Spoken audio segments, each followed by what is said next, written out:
This is WorkSpan TV, and I'm Rose Stanley. And I'm Kerry Chou. Today we're going to be talking about behavioral-based recognition programs. Kerry, can you talk to us about what that means exactly? Behavioral-based programs, if we think back about 30 years ago, behavioral-based programs didn't really exist where we had recognition. We had the traditional things like years of service, attendance programs, and the like. These were kind of the bulk of recognition programs. In the last several years, many organizations have decided that, hey, we have an opportunity here not only to recognize employees, but also to incentivize them to do specific behaviors that will help our business. And so we've had things like suggestion programs where if you provide suggestions, we will provide some kind of award for that. Or you have ideas, or you come up with specific things that help the business save money. There would be an award for that. We've seen this in the benefits realm specifically. It's a great example where benefits programs might say, hey, let's have a smoking cessation program or a weight management program, and if you meet certain targets, you may not necessarily see an award from the company, but perhaps your premium might be lowered, or there might be other recognition. So over the years, the prevalence of these kinds of programs, which we call behavior-based, because we want the employees to behave in a specific way, those have increased in prevalence quite a bit, whereas some of the more traditional programs, length of service, attendance, and so forth, have really waned a bit in recent years. And I think that's indicative of the fact that as salary budgets, as reward budgets grow tighter, as the recession has hit, more organizations are sort of deciding we may have to get a little bit more bang for our buck for some of these programs. Allowing employees to really focus in is kind of the crux of this behavioral recognition program and the things that they are asking employees to do.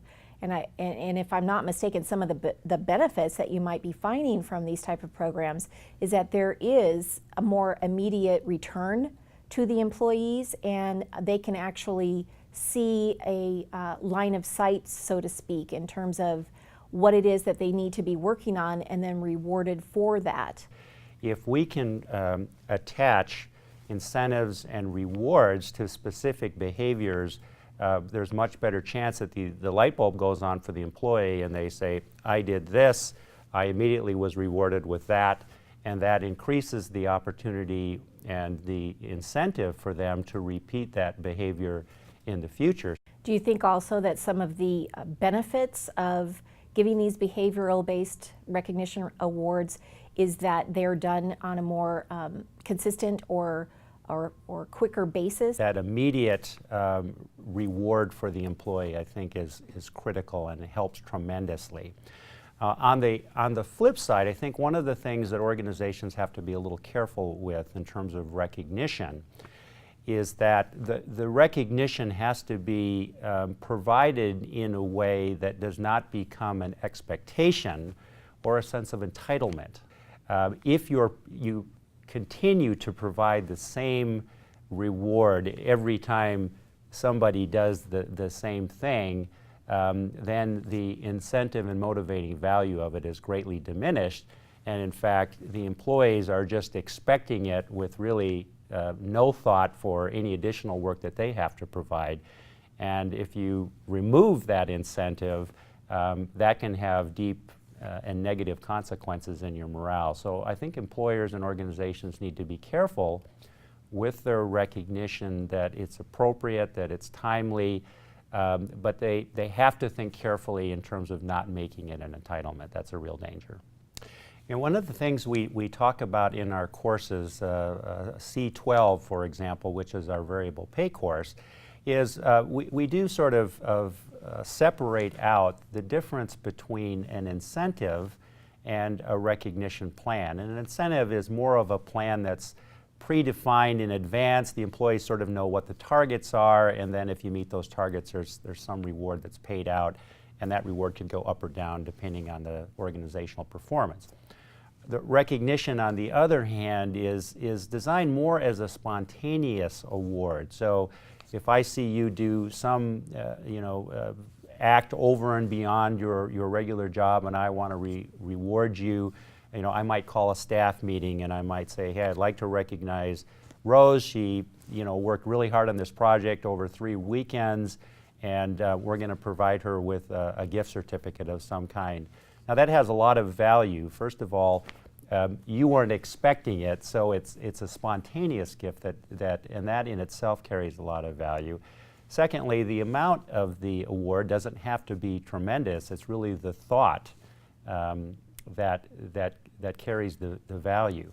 With the economy starting to pick up, and we know the job market is starting to open up, I know that a lot of organizations are a little fearful that some employees are going to jump ship and take off to other organizations. So what role can recognition then play in helping to keep those employees engaged, satisfied, and even loyal to their current organization? The place that we're at with the recovery, and as the job picture continues to improve, albeit slowly, employers are going to have to be more cognizant of employees finding other opportunities, and in a most cautionary way, they're high performers.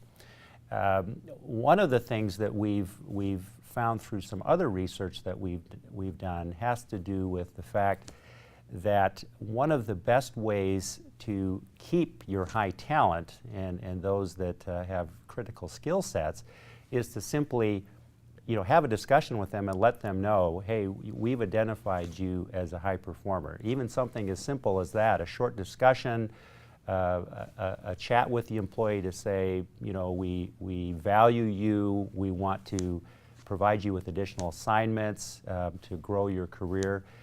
That is a very powerful form of recognition, and of course just a simple conversation from the manager is free. Thanks, Kerry, for those insights.